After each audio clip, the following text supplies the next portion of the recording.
Türkiye'mizden yaklaşık her yıl 35-40 bin civarında mezun öğrencimiz bizimle birlikte hayatın çok derin sularına açılıyorlar ve ümmet coğrafyasına hem selam götürüyorlar, hem değer götürüyorlar, hem de güç katıyorlar. Kardeşlik Hareketi Asma Köprü Uluslararası Öğrenci Derneği temel amacı yeryüzünde iyiliği hakim kılmak, iyiliği güçlü hale dönüştürmek için var değerli kardeşler. Malumunuz dünyada kötülükle iyilik arasında bir savaş var. Geçmişte de vardı. Bugün de var, yarın da olacak. Ancak biz iyiliğin kazanmasını, iyiliğin kötülüğe galebe çalmasını istiyoruz. وَجَعَلْنَاكُمْ شُعُوبًا وَقَبَائِلَ لِتَعَارَفُوا İlâ ahiril ayet. Ayet kelimesinin vücut bulmuş haliyiz şu anda. Ve buna vesile olan Asma Köprü Uluslararası Öğrenci Derneği başta olmak üzere bu programın düzenlenmesinde emeği geçen bütün kardeşlerime çok teşekkür ediyorum. Ve başkanımıza tekrar çok teşekkür ediyorum. Öğrenci Dernekleri Federasyonu Başkanı Sayın Abdullah Muhammed İslam'ı açılış konuşması için sahneye davet ediyorum. Bizleri binlerce kilometre öteden kardeşlerimizle bir araya getiren Rabbimize hamdolsun. Bizleri binlerce kilometre öteyle kardeş kılan Rabbimize sonsuz kere hamdolsun. Köprülerini ahlak, sevgi ve maneviyat üzerine kuran Asma Köprü Uluslararası Öğrenci Derneğimizin bu kıymetli programını Rabbim hayırlı, bereketli ve tesirli eylesin. Tarihteki belki en karanlık dönemler içerisinden geçiyoruz. Vicdanlarımız kanıyor, içimiz kararıyor. Başta Gazze olmak üzere dünyanın dört bir tarafında maalesef kötü durumlara şahitlik ediyoruz. Ve bu salonda olan birçok uluslararası öğrenci arkadaşım gibi Türkiye'ye eğitim amaçlı gelmiş ve Türkiye'ye geldiği günden beri başına gelen olaylar olmuştur, yaşadığı tatlı anılar olmuştur. İşte Mustafa biraz onlardan da bahsedecek. Şahsen ben de ilk Türkiye'ye geldiğimde iklimine, yemeğine ve Türklere alışmak biraz zaman almıştı. Adaptasyon sürecinde yaşadığımız çok güzel ve unutmayacağımız anılarımız var. Mesela Türkçe öğretmenim bize ne kadar da anlatsa Türkçeyi, biz Kayseri'de okumuştum ben liseyi. Sınıfta anlattığıyla sokağa çıktığımda hiçbir zaman aynı olmuyordu. Kayseri'deyim, şimdi konuşuyorum, her şey hoca sınıfta nasılsın diye anlatıyor, sokağa çıkıyorum bana ne örüyorsun diyor abi. Ve mesela memnun olduğum kelimesini o kadar yanlış anlamışım ki bir dönem boyunca hep maymun oldum diye gezindim ortalıkta. Ve bunun gibi bir sürü daha hiç unutulmaz anılarımız oldu. Evet, şimdi alkışlarınızla Musti Kusti. Gazze'yi ve Gazze'lileri sevenler burada mı? İşte bu be. Evet. Bu arada ben arada serpildim ki gerilmeyin. Hani hep bilgi olmasın, bilgi birikimi olmasın diye.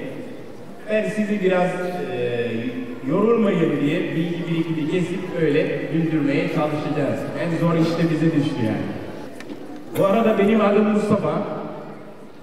Türkiye'de bazen söylediğimde bana diyorlar ki gerçek adın ne? Hani biliyorsunuz bazı dayılar var ya. Diyorlar ki gerçek adın ne? Diyor Mustafa. Hani ne olacak? Diyor ki o Türk ismi. Hani memleketteki adın ne? Yani Mustafa'yı Türk ismi zannediyor. O yüzden memleketteki adın ne diyor? Diyorum ki dayı sen kaşındın hadi. Şimdi tekrarına bakalım. Sonra diyorum ki uvu bu eve, oynayeti bu eve. Bu sefer dayı biraz error veriyor böyle. Yani böyle ne oluyor hani oluyor. Ondan sonra bana diyor ki Mustafa iyidir ya. Evet, programın başında ismini söylemek istemedim. Çünkü zaten birçoğumuzun aklında kalmayacak. Ama madem kardeşim istedi. İsmim Abdülkerim Kasoko Kaloba Mahmut Sekol Kubeni Wazabanga.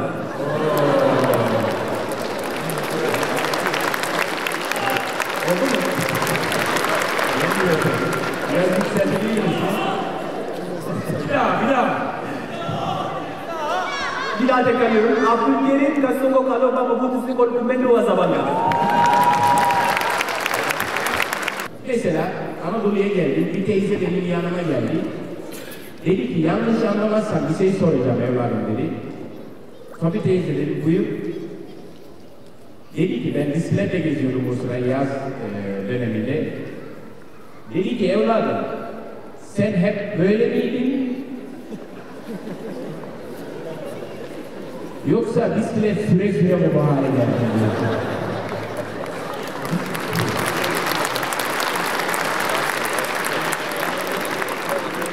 Teşekkür ederim. Yani konuyla ilgili bir şey yok. Hatta gidip benim yanıma böyle kolumu falan eğiyor, böyle bakıyor. Acaba boya çıkar mı diye. Bakıyor, çıkmıyor.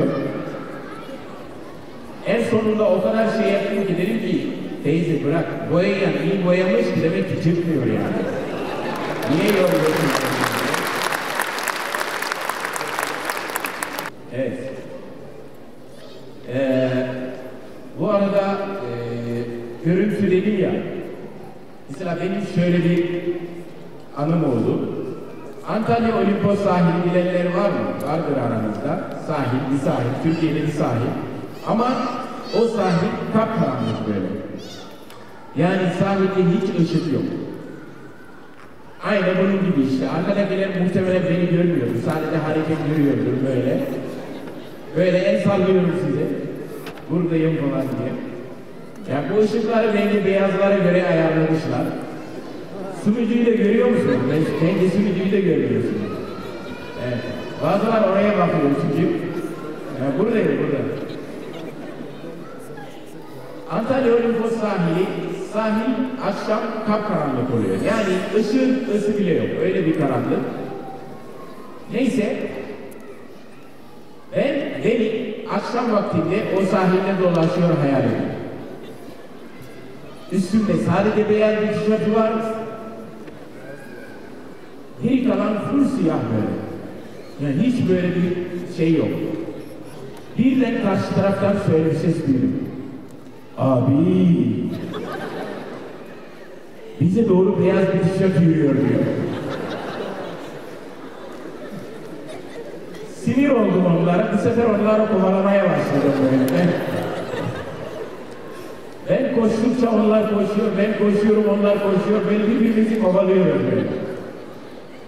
Bir tanesi o kadar korkunç ki denize doğru gitti böyle, yani boğulmayı tercih ediyor yani böyle. Yani muhtemelen şöyle düşünüyor yani, tişörtse gelirse boğulur, gelsin yani görsün falan diye. Yani gerçekten o yüzden anlayışla karşılamak gerekiyor. Mesela Türkiye'de hala ben şu olayı yaşıyorum. Köşeyi dönüyorum, mesela bir teyzeyle karşılaşıyorum, köşeyi bir dönüyorum, teyze şu şekilde. Yani şu. Yani teyze alış artık ya. Hani biz buradayız, her köşedeyiz yani. Ya her köşeyi döndüğünde böyle yapacaksan yani bu iş olmaz. Sadece bizim olmadığımızı bize anlattılar. Yoksa biz de bazıları gibi Valere Filistin'den diyebilirdik. Adam diyor ki çok ağır olacak ama iletişim rap biraz ağırdır. Artık yapacak bir şey yok, o ağırlığı kaldıracaklar. Adam diyor ki ben Arap mıyım, bana ne Filistin'den? Abi hayvan haklarını savunurken düşünüyor musun hiç? Ben hayvan mıyım, bana ne hayvan haklarından? Al sana gelince. Çöz bu tekniği, konuşalım. Adam hayatında balina görmemiş, takılmış Greenpeace. Pisler var ya. Greenpeace'çilerin peşine balina hakları savunuyor.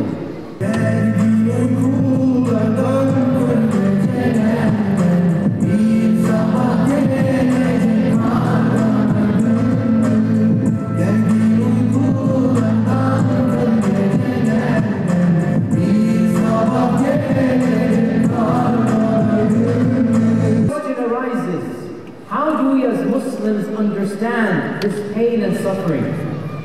If somebody were to come to us, if a child comes to us and says, why is Allah allowing this much pain and suffering?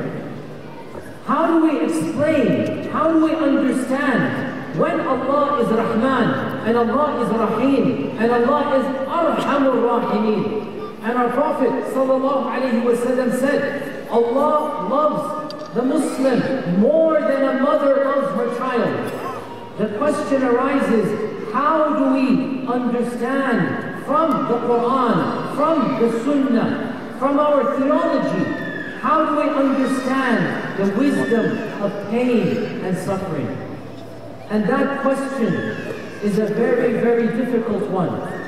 And do you know, O Muslim, that this question is so difficult that even the angels asked it before we were on this earth.